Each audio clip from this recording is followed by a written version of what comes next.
Hello, nerds. This is Jesse from Rock Sugar, and you're listening to the Geekcast Radio Network. Keep it right here. Hey, it's Jesse Rass here, and you've made the great escape into comics by jumping inside the pull bag today. That man won't quit as long as he can still draw a breath. None of my teammates will. Me? I've got a different problem.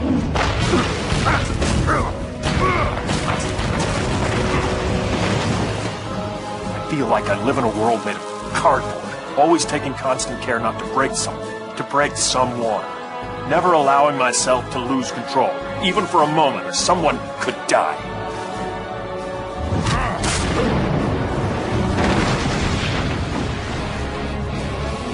But you can take it, can't you, big man?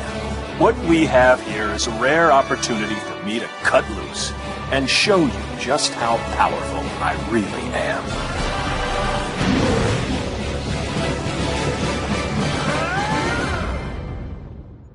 You've just jumped inside the pull bag. Join TFG1 Mike and the rest of the comic crew here at the GCRN as they make their great escape into comics. From DC, Marvel, and Image to IDW, Boom Studios, and Zenescope, we have everything right here.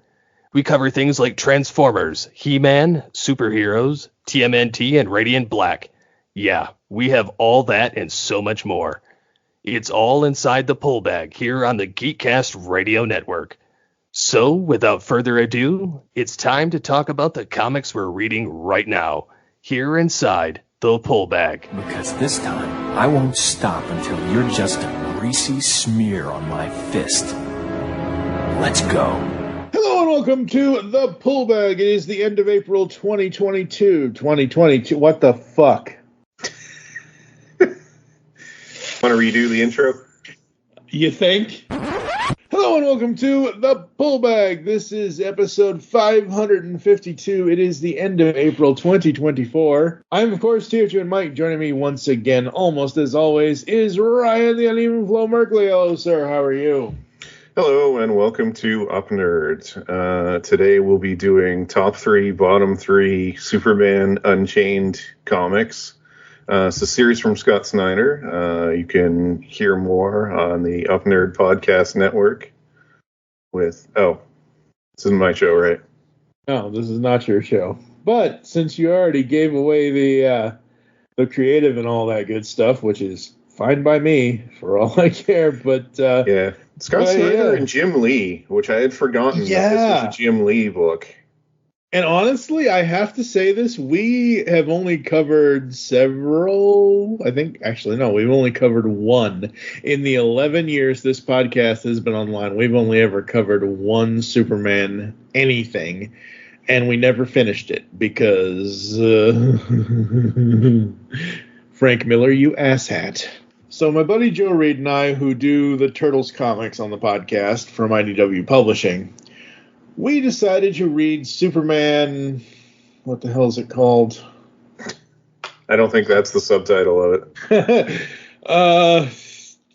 Fuck, what the hell is it called? God damn it. The Frank Miller Superman crap.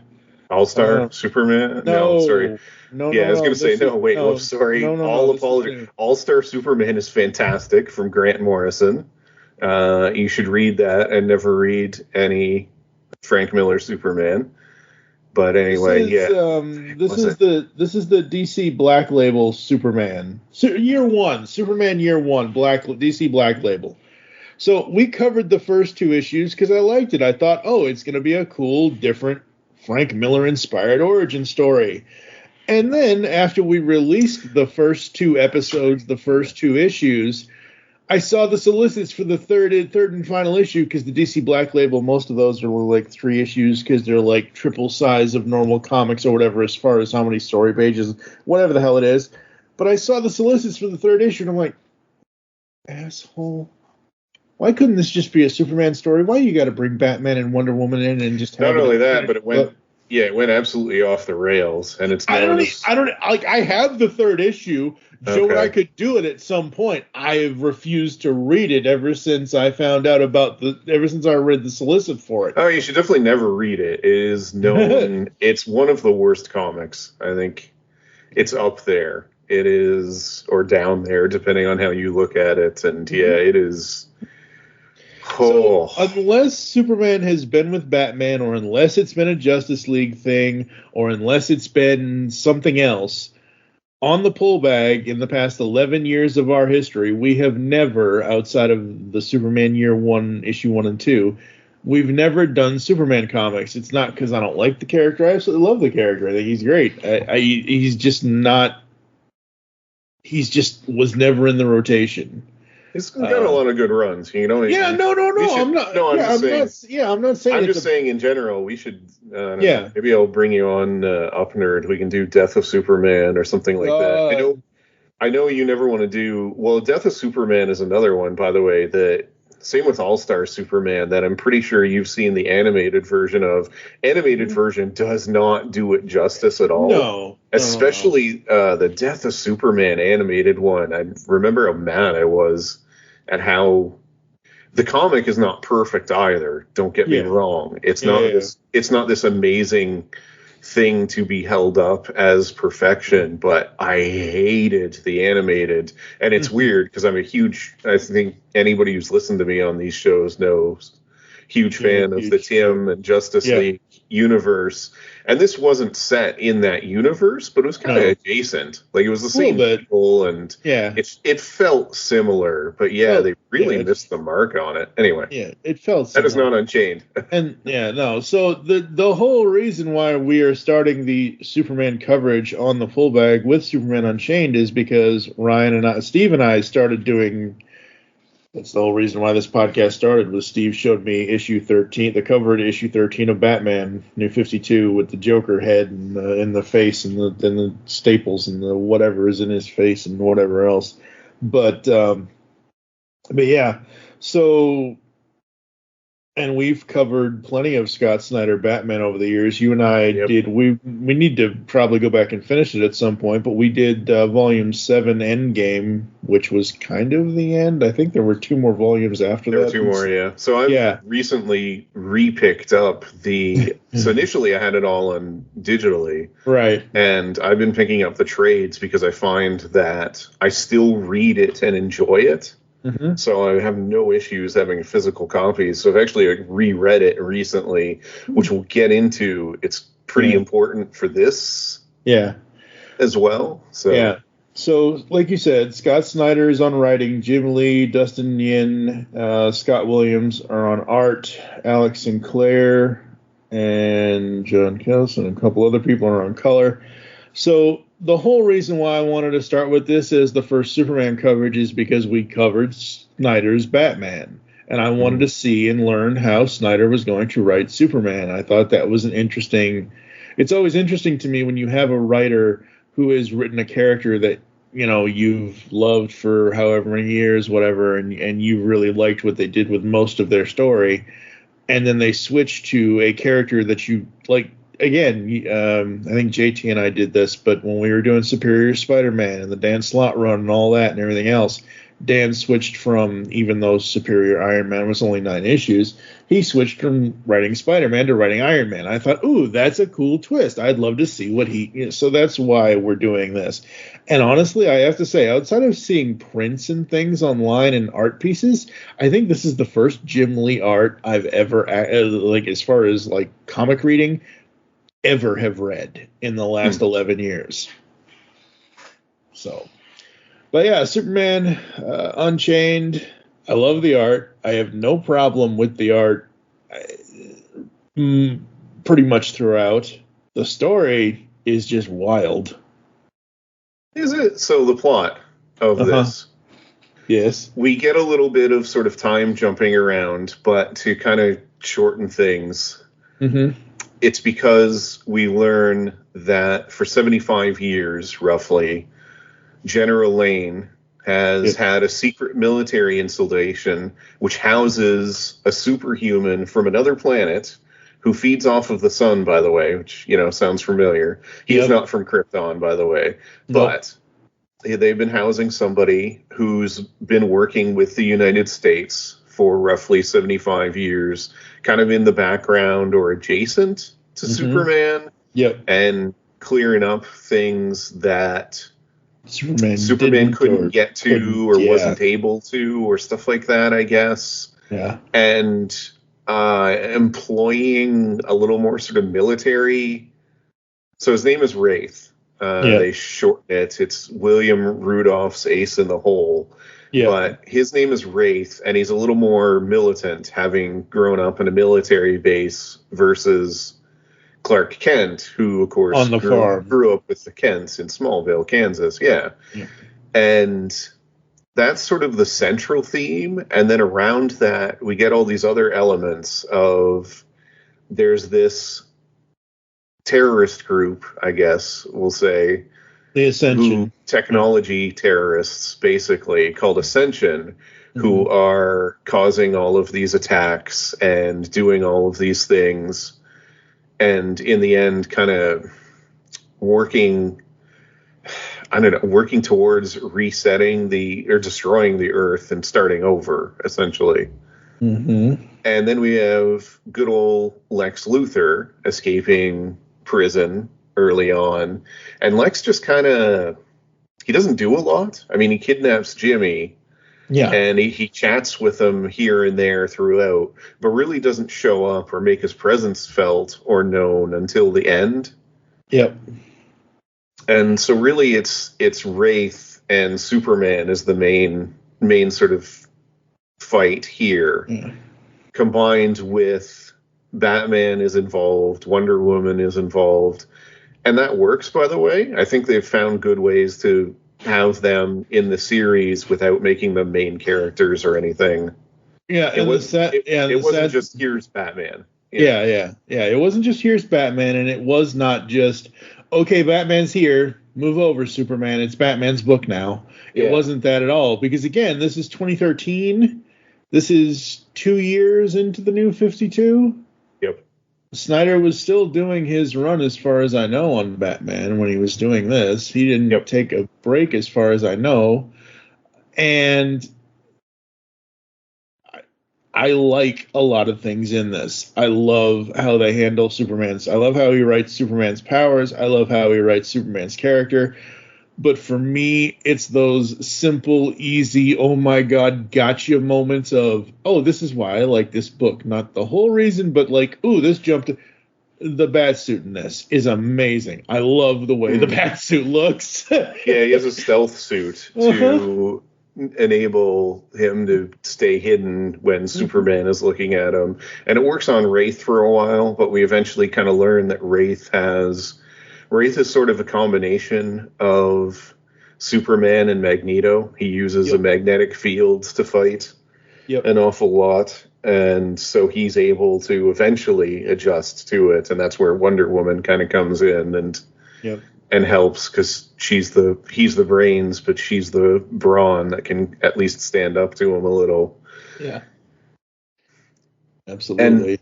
And yeah, I agree. I think he writes Superman really well. I think he writes most of the characters really well. And I like this book. It is a very solid, like, Superman book. I wish I could go back to when I first read it, because I just read it now. And I mentioned I've just reread New 52, Snyder's Batman run. I've read 1 to 5 of it recently. This is a lot like Court of Owls. The plot is actually pretty much the same, in that there's this secret organization that's been working adjacent or behind the scenes with the main character for X number of years. It involves the parents of one of our main characters in the same way. And it's really, it feels like Snyder had all of his best story ideas on Batman, and somebody told him, like, well, we need you to write, can you write a Superman story? Kind of whip it up quick. And it's definitely not bad, because he clearly understands the character. I wish he were able to get more time with it, or maybe have written it at a time when he wasn't doing X number of comics and everything else. It feels like It's very good, and I enjoy it. It is a good Superman story. It is well worth reading. The art is excellent, et cetera, et cetera. But there's a part of me that wonders, what if? Yeah. Especially with Snyder, because he is so good, and paired up with a great artist, which he is here, and we see on New 52 as well. Yeah. I know there's part of me that thinks, like, okay, this is really good, but, like, I feel like he had a great Superman. Like, he was capable of writing a story that we'd still be talking about today. Like, people would still be saying, oh, you got to read this, the same way, like, maybe All-Star Superman or something like that. You know, it's so close. Yeah, it's so just close. On the cusp. And the funny thing is every time, so this book, I have the deluxe edition digital version. Ah, yes. Which has the director's cut in it. I didn't really look at the director's cut. I probably should have, but I didn't. I just read the 9 issues. This is my first time reading this. Like I said, I've been wanting to do this for years. It's just never really come up until now. And you're right. This is very Court of Owls. Very Court of Owls. But it's not bad because he takes the Court of Owls premise that he created and caters it and manipulates it to the Superman universe characters. Yeah. Like I said before, he's not just saying, here's Superman, here's this, here's that. Oh, by the way, Batman's here. Move over, Superman. It's Batman's book. He's not doing that because he knows, and I know he knows this, this is, the other guy. This is not Batman, and it works. It works very, very well, and I like it. This is, like I said, first time reading it, I wanted to go in fresh. That's usually how I usually end up doing comics, whether I've read them before or not, is it's probably been years since I've read something before we end up covering it, or I just wait. I will wait until 20 minutes before and try to consume 300 and something pages, the recording kind of thing. And I really dug this. There isn't a moment in this where I'm like, okay, I'm out. Oh, Superman wouldn't do that, or oh this, or oh that, or whatever. I will say that there were several times in the whole story where I was like, oh, he's gonna pull this card, or he's gonna, like, there were a few times when they were talking about who's in the crystal, what's the signal in the crystal. I'm like, oh, fuck, it's Brainiac. I know it's fucking Brainiac. I thought it was Brainiac, or they were going to use Lex. Yeah, well, I mean, Lex is here. I know, but I mean, it's always Lex. Right. That's always in the back of your head when he's in one of these. Yeah, but it's always Lex. Yeah, he's here, and it wouldn't surprise me if that was what it was, but whatever. But, like, the first, like, I'm like, okay, it's either Brainiac or Darkseid or Darksidiac or Brainside or whatever the hell. Like, it's somehow you got to work in the 2 biggest Superman villains, and he didn't. And I really like that it wasn't. Yeah, it was nice that it was different. It was nice that it was someone completely different. Yep. It might have been. I mean, maybe if there was more. So this is 9 issues, by the way. I should mention that sometime. Okay, but anyway, I kind of wish there was more time, because I wouldn't have minded seeing maybe something of race, as in why they are conquerors or something like that. Maybe give them a little reason. There's nothing wrong with what they did or anything. I guess the only negative I have with them, it was as soon as they were introduced, in my head I went, oh, okay, so the resolution's going to be, Wraith something is going to happen to Wraith, and he's going to have to sacrifice himself so that we can kind of return to a status quo. Because unfortunately, this was just a mini-series. It wasn't... Yeah, it wasn't part of the actual. Yeah, it wasn't part of the actual sort of Superman series at the time. Yep, it was separate. Which is a little unfortunate. It would have been nice if they could have done a new status quo or something out of it, or spun more of who knows what else General Lane has from that 75 years. Yeah. He had with Wraith and with the technology and everything else, but it ends up not not really being picked up on, which is a bit of a downer. Right. And the other thing for me is, and I know, and you and I talk about this all the time, I separate fiction from reality all the time. Yes, Dean Cain is whatever. I still like Lois and Clark. Yeah. And what you just said about how General Lane probably has all this. The first thing I thought of when they said that he's been building all this, is saving all this shit for 75 years. First thing I thought of was the scene in Lois and Clark when they were trying to find, when they were going through the warehouse in one of the episodes, and they find his ship, like, because of whatever black market government bullshit is in the show. Like, literally, I was like, oh, this is kind of like a little bit like Lois and Clark because of blah, blah, blah. Cause you didn't think of Michael Ironside from Smallville? Oh. No, not really. Cause remember, he was General. Yeah, he was. Yeah, General. I know he was General. Okay, just checking. Yeah, I remember that. I remember. I just, no. Other than top 3, bottom 3 on the Up Nerd Network, folks, I haven't watched Smallville in over 20 years. It made me want to watch it again, though. It's one of those things that if I ever get some time, maybe sometime on a vacation or whatever, sit down and revisit at least parts of it. We'll definitely skip some of the bottom, Thirst, really. That's about it. Anyway. No, I like this a lot. And you're right. The only other thing I wanted to make sure I brought up, too, is, so, Scott Snyder, and you mentioned this, too, this could have become a Batman book. It also could have been sort of discount Court of Owls if he didn't have a really good grasp of the character of Superman. Mm-hmm. On that note, how did you feel we get Superman's inner monologue in this, and he's a lot less sure of himself, I guess. Like, there's a lot of him guessing. There's a lot of him trying in his head to figure out, okay, how can I save all these people? Mm-hmm. I have, X, whatever in my way. Yeah. What can I do to fix this? Okay, can I do this? No, that won't work. There's a lot of that. Yeah. And it presents him as a little more of a regular person than I think we're used to. Because usually he's the infallible guy who's always got, he can do anything. Control. He can fix it. He's always inflappable. I don't know. What did you think of that? I know some people didn't like it. I'm good with it. I think that it's another way that Snyder kind of gets in his head and A, makes him a little different, but B, makes him a lot easier to relate to. Because that can be a problem with a guy who is essentially a god.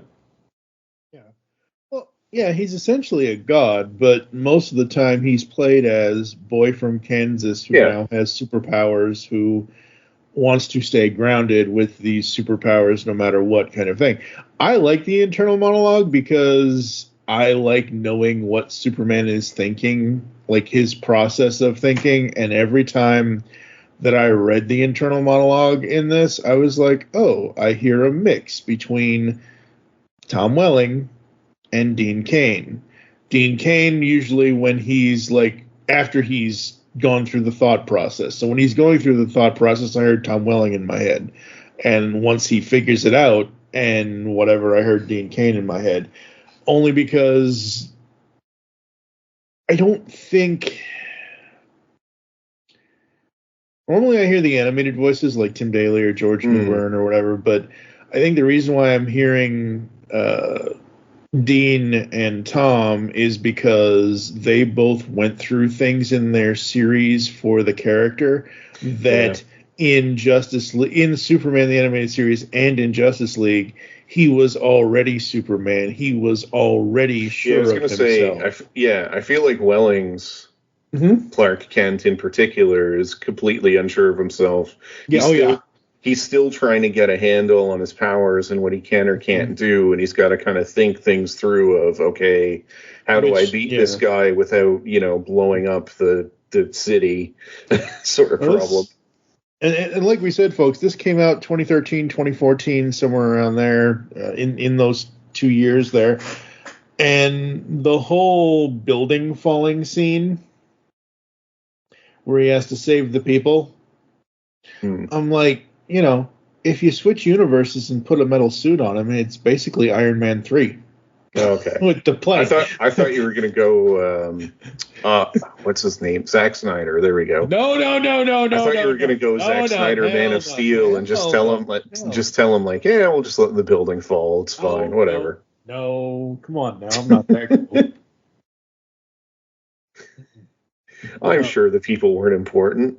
Well, again, because he has to, as he's in this building collapse thing or whatever, as he's trying to save these people, he has to reassure them, he has to reassure himself, and it just, the way that scene played out in the comic, I was like, oh, it's like Iron Man 3 with the passengers falling out of the plane, and he has to catch them, and he has to have Jarvis tell him how to catch them, kind of thing. Well, similarly to the opening bit where he's rescuing the astronauts from the falling space station, same idea. He even says, like, I've got to talk to them before the oxygen runs out and explain to them things so they don't panic, etc. Yeah, same idea. Yeah. So yeah, I really dug this. I thought it was fun. Like I said, I have no complaints about the art. I find it hilarious because they kind of all look like versions of Mrs. Pidlick, but Luther's paper dolls that he uses, I'm like, oh my god. That was a little much, but it's not bad. Like it's not something in the art that makes me go, ugh. It's just like, it works fine. That was a choice. Yeah. Yeah, overall there's nothing really wrong with it. Like I said, I kind of, and it's probably unfair to judge a guy or judge what he worked on based on expectations from other work that he's done. But also in reading this, I just feel like he's so close. Yeah. Like so close to a 10 out of 10 instant classic. And he clearly grasps the characters. And like I said before, I'd love to see him try again. Now, it should be noted, you mentioned, too, it came out from 2013 to 2014. Technically, it came out from 2013 to 2015. Okay. For whatever... No, I'm just saying, like, in general, for whatever reason, there was just a tremendous amount of delays with this. Yeah. And I remember when we were going to do this, and I sat down to read it, and I sat down, I had it digitally, and I sat down to read it, and I remembered thinking, I don't even remember how this came out in issues and how I read it. Right. And I now know, thought I was going crazy. I needed to make sure that I was remembering everything right. And no, I looked it up, that no, I wasn't crazy. Well, I might be crazy, but not for this. Anyway, but... It was just heavily delayed, and it was tough to pick up. And it's always hard when you get a book that the first group of issues came out, and then it just kind of disappeared for X number of months. It was really weird. I think it was the first 3 or so, and then it just kind of... No, that's right. It was 8 and 9 that were...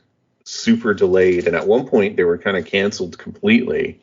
Yeah, we weren't sure if this was ever going to finish. Yeah, and I remember I wasn't even sure, if I could get the final issues or what was going to happen. And then randomly, X number of months later, it showed up in the solicitations with my comic guy, and I'm like, oh, okay, it's going?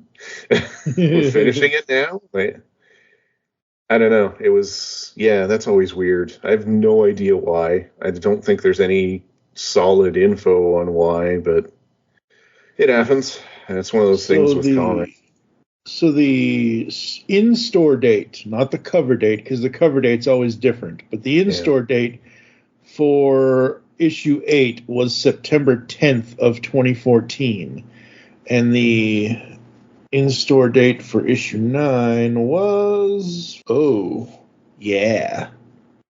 did I just say? September 10th. Of 2014? 2014, yeah. Yeah, 2 months difference. November 5th, 2014 for issue 9. So it was a 2-month delay. What the hell happened?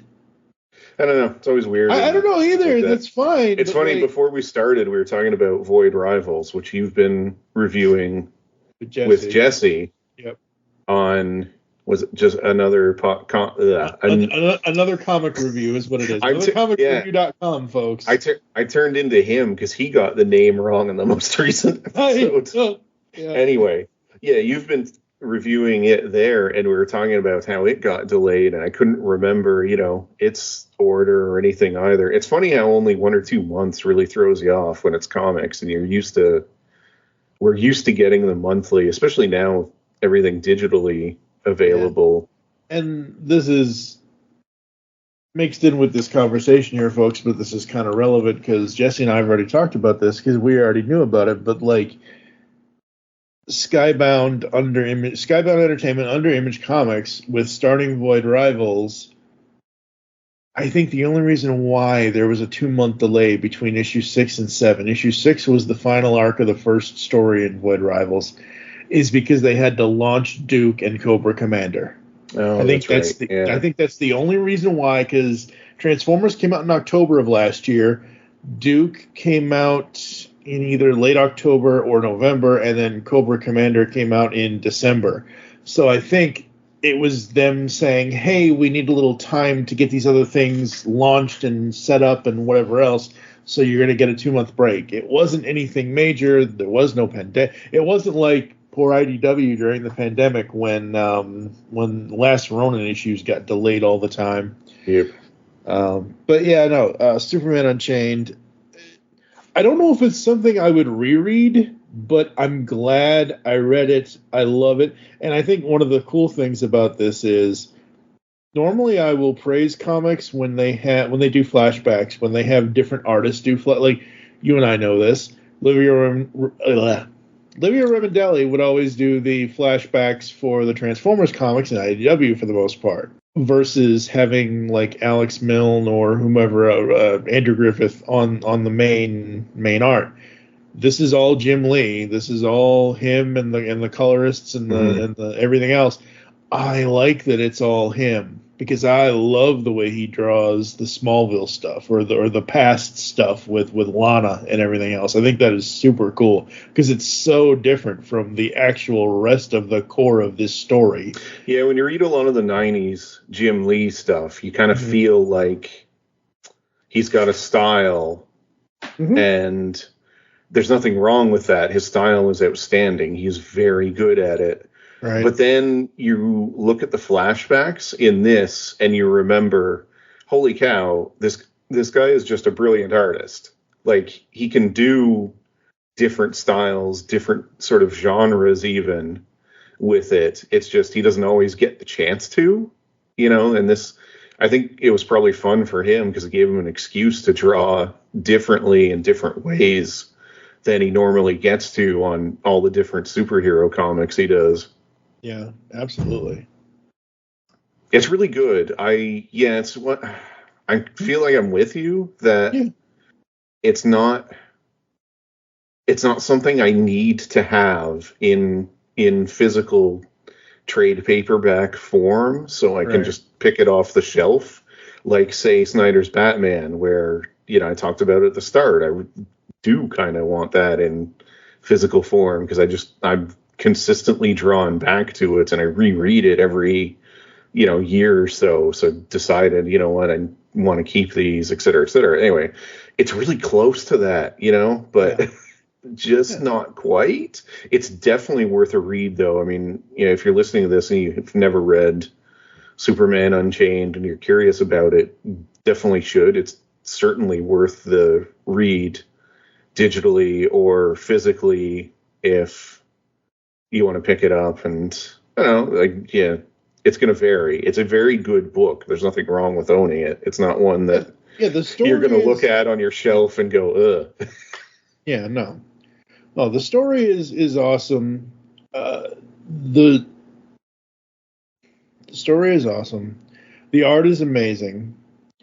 It's a story that has, like I said, it has beats that you don't necessarily expect, but when you see them, you're like, oh, that's nice. It's kind of like a nice homage type of thing. But the story that they are telling, that Snyder is telling here, is not, like I said, it's got Lex. obviously. But it's not solely focused on Lex. It's more focused on General Lane and the military and all of that.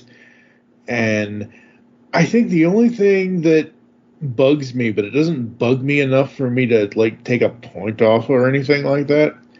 Why did I gotta call him Jim? He's freaking Jimmy. Jimmy, yeah, that was like that's the only thing. By the way, every time they said Jim, I thought of Jim Gordon. Like especially initially, I thought like, why is Superman talking to the police chief in Gotham? You know, he never doesn't talk to him. Yep. And then I remembered, oh yeah, right, it's Jimmy Olsen. Yeah, that's a bit odd. I will say that one other thing too, and this is something to get into maybe someday, but I read this and rereading Snyder's Batman, and keep in mind, like I said before, this Unchained was not part of the standard Superman continuity or the new stories in the New 52, which I think is a mistake. But I read stuff like this, and of course I read Snyder's Batman, and I go, why did the New 52 fail? And, you know, I eventually kind of come back around and remember that, okay, you know, the quality of this stuff is really high, but it wasn't that way across the board. Yeah, no. Certainly. For every kind of big swing and that stuff, they had some real weird decisions. I mean, I'll never forget the first time I read the reimagining of Mr. Freeze, for example, in the New 52 version. What? Which is just crazy. Oh, he was a crazy stalker. Oh. Who froze Nora. Like, there's no sympathy or anything. Oh. He was sort of a crazy stalker who had Nora froze because he was in love with her. Oh, God.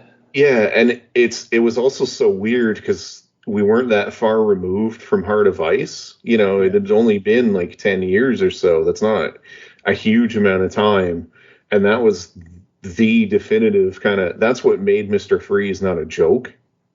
We were a long ways away from Heart of Ice by the time New 52 came around. Actually, yeah, it'd be about 20, well, 15, 20 years, yeah. Yeah, 20 years.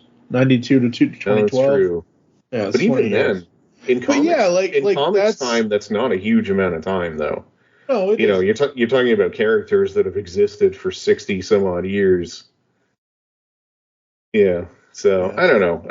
It was really weird. And yeah, I think of decisions like that versus some of the cool stuff they did with these characters. Yeah. And I kind of go, oh yeah, right. That's what happened. Whoops.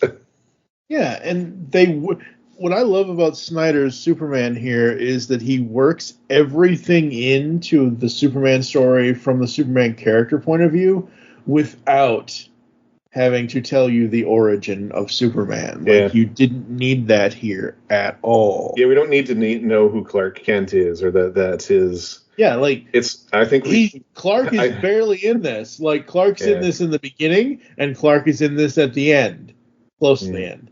Like, I think I talk about this every time that we talk about or review anything to do with Batman in media, that we don't need Batman's origin. We already know his parents get killed.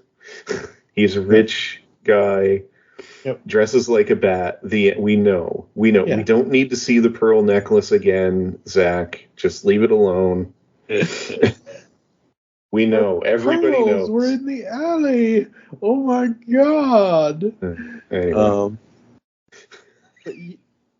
But yeah, I mean, it's just one of those things where, yeah, that's another reason why I love this story, is that it's a whole story that does not prey on the Superman tropes of including insert villain name here, whatever, and it's not a Superman origin story. Yeah, it's very accessible without that too. Like, you don't need to know every character. Like, even if you know the basics, you know who Lex Luthor is, and we get in a very quick, not expository bit about General Lane, and he sums it up really quickly. And yeah, there's no need to. A lot of us, especially those of us who have been reading this from the start or for years and years, really don't need a primer on who Superman is. Yeah. And the average person probably doesn't either. Yeah. We know. Yeah, and again, one of the reasons why I love this is that monologue. Is he basically introduces himself without really needing to tell the reader, "Hey, I'm an alien. My planet blew up. Blah blah blah. I got sent to Earth. Blah blah blah. I have Kansas parents. Smallville. Blah blah blah." Didn't need to do any of that. Yeah. Didn't need to do any of that. Didn't need to do any of that at all. So yeah. Superman Unchained, 0 to 5. What are you going to give it? 4? Like a high 4? Yeah, I agree. I want to lean towards 4.5. Right. But I just can't. Yeah. It's funny because, like, we talk about, and I can't put my finger on exactly what's missing. It's just on the tip of my tongue, sort of thing. Like, Mm-hmm. But yeah, it is very good. It's worth reading. It is worth seeking out. If you enjoy the character, I think you should definitely read this. Or if you're looking for what the character is about, I think it's a perfectly good book for that. It's, just not quite on the level of some of the super classic stuff, but it's so close. Yeah, it gives us everything that we need when it comes to Superman. It's in Snyder's voice. It's, like you said, there is, he does bring over his Court of Owls type whatever, but that doesn't matter because it's the Superman characters. And even in the flashbacks, I loved the flashbacks. I thought it was great. Him and Lana and all this and all that and everything. They mentioned Pete. It felt like Smallville. Yeah. Pete gets one sentence mentioned. That was basically every episode of Smallville. Pretty much. Oh, yeah, right. We need to include this character for a second. He's in our credits. Yeah. Poor Pete. Pete gets no respect. Pete erasure. Exactly. So I think we're going to go to a quick ad break. You're going to hear some ads and some other stuff, and we will come back to close the show right after this. So how'd you do Batman's voice? Precise muscle control. Plus, I have a pretty good ear. Don't do that again. Hello, geeks and geekettes! Looking for a podcast that covers a vast array of topics? Then check out Altered Geek Unleashed, where we discuss our thoughts on this week's geeky news, tech, gaming, television shows, movies, cartoons, comics, and more. So, get altered, get geeky with the Altered Geeks. Every Friday on the Geekcast Radio Network. Hey, Jared, I have this idea for a new show for the network. What is it? You know how I liked the 1990s comic book series, The New Warriors? Yep. And you know how at the Long Box Crusade we're trying to get the YouTube channel going? Yes, also correct. Well, thanks. So, how about you and me do a live stream show about the New Warriors? You've never read the books before, and I have them, and so that's a great setup. We can give it a catchy name like Come Out to Play. Don't you think that's the greatest idea? Sure, Delvin. That's a great idea. Just one question. Yeah? Why do you have me dangling off this ledge, holding me by only one arm? Oh, yeah. Well, you'll get it soon. I hope.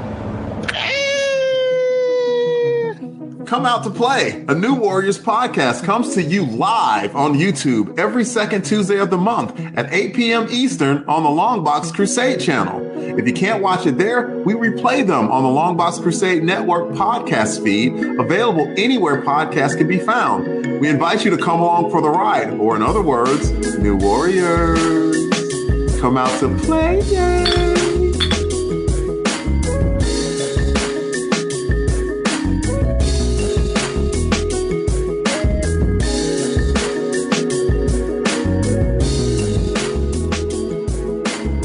Hi everyone, I'm here to tell you about the DC Comics News Podcast.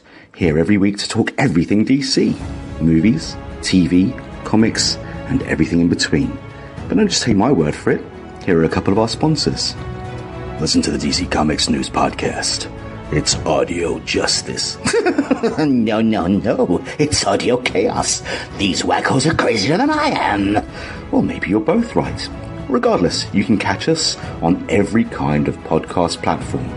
Apple Podcasts, Google Play, Spotify, Stitcher, and everywhere you find great podcasts. So, can I go now? Let him go. He did everything you asked.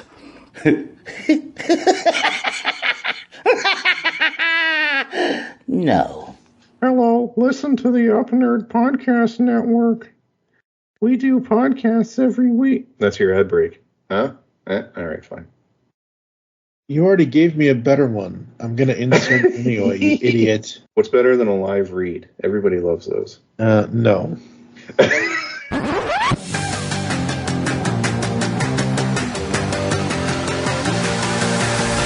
Hi, welcome to Up Nerd. What is Up Nerd?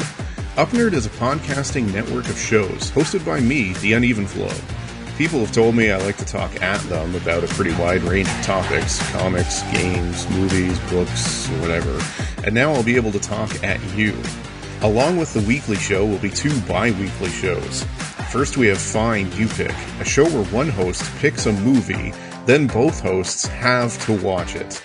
Then the next episode, the other host picks the movie. Each show will have a breakdown of why it is that movie was picked by that host, after which will be a discussion about what it is we just watched. Lastly, we have the show Top 3, Bottom 3. Similarly to Find You Pick, one host picks a television series, and the next week, the pick alternates to the other host. Here, the episodes of the show are chosen by the top 3 episodes and the bottom 3 episodes, as rated on IMDb.com. Yes, this is probably the worst way to watch and review a television show, and yes, that's the idea. On our shows, I'll detail out how you can suggest things for us to watch. You can reach out and talk with the hosts, and maybe even appear on an episode. I hope you'll join me for this exciting new podcast adventure. I swear we're going to make it more than 8 episodes. All right, we are back here inside the pull bag. This is episode 552. Superman Unchained. Go check it out like we've said. What do you got coming up on Up Nerd, sir? When this airs, who knows? We'll probably have... No, I know. The end of April. No, we'll have done... Yeah. No, we'll have fairly recently done Caddyshack. Not to be confused... Not to be confused with Groundhog Day, which is the actual movie we'll have done. That is a weird inside joke. Yes. But anyway, no, we'll have done Groundhog Day because we've been in a weird time loop bit. And then, I've got top 3, bottom 3 of The Witcher in 2 weeks' time. That'll be interesting. And just recorded one on, again, those 2 will be out, and this will be out as well in terms of an X-Men 97 first 2 episodes discussion, which, holy cow. We'll be here the rest of the night talking about that. Don't do that. No, I won't. We'll talk about that off air. I don't like nostalgia stuff usually. So like for it to be as enjoyable as it was for me is really surprising. Yep. Surpassed any of my expectations. Absolutely. Beyond good, beyond evil. Beyond your wildest imaginations. Yeah. Mm-hmm.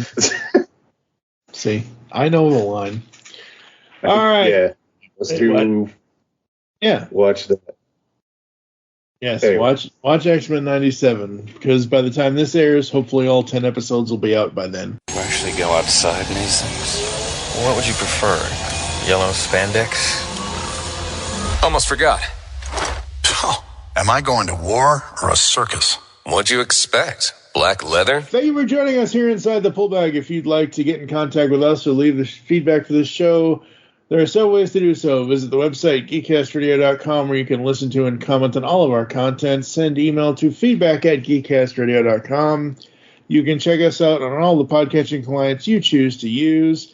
Follow us on Twitter at Geekcast Radio for the network, at the Pullbag for the show. I am at TFG and Mike, and Ryan is back on Twitter. Yes, at UpNerd Podcasts. You can interact with us there. I'm also on Blue Sky, which you are also on. Yep. I don't promote that as much. Yeah, I don't promote that as much because I just wish it was at T. I don't like it's the .vksny or whatever. Blue Sky. Yeah, I'm like, it's what the weird. Why didn't they just have it like whatever .blue sky or something? You know. Yeah, or just something easy to remember. I'm old. I can barely remember what we just read, you know? Yeah, exactly. Or just, bluesky.com/TFG1Mike or at TFG1Mike or whatever. I mean, it is the guy that did Twitter originally, so you could always do whatever. Anyway, you can check us out on Facebook as well, Geekcast Radio Network, and the Pullbag. Is UpNerd on Facebook? I don't remember. I think yes, UpNerd Podcasts on Facebook. There you go. Next time, I have no idea. So enjoy that, folks. I have no idea. So that's what's coming up next on the show. For now, I am TFG and Mike with the Uneven Flow. Please make your great escape into comics, and we will catch you next time. You've just heard the latest episode of The Pullbag, the GCRN's first comic review and discussion podcast. There are several ways to get in touch with us and leave feedback for the show. You can visit the website, geekcastradio.com, where you can comment on the episode and all of our different podcasts. You can rate and leave a review for the show on iTunes. Be sure to leave us feedback. Become a fan of us on Facebook, facebook.com/thepullbag. Send us an email, feedback at geekcastradio.com. Follow us on Twitter at thepullbag and at geekcastradio. So until next time, make your great escape into comics and unleash the geek in you. Snap out of it, Kent, or Joker gets the last laugh. Ow! They're loose! That's not fair!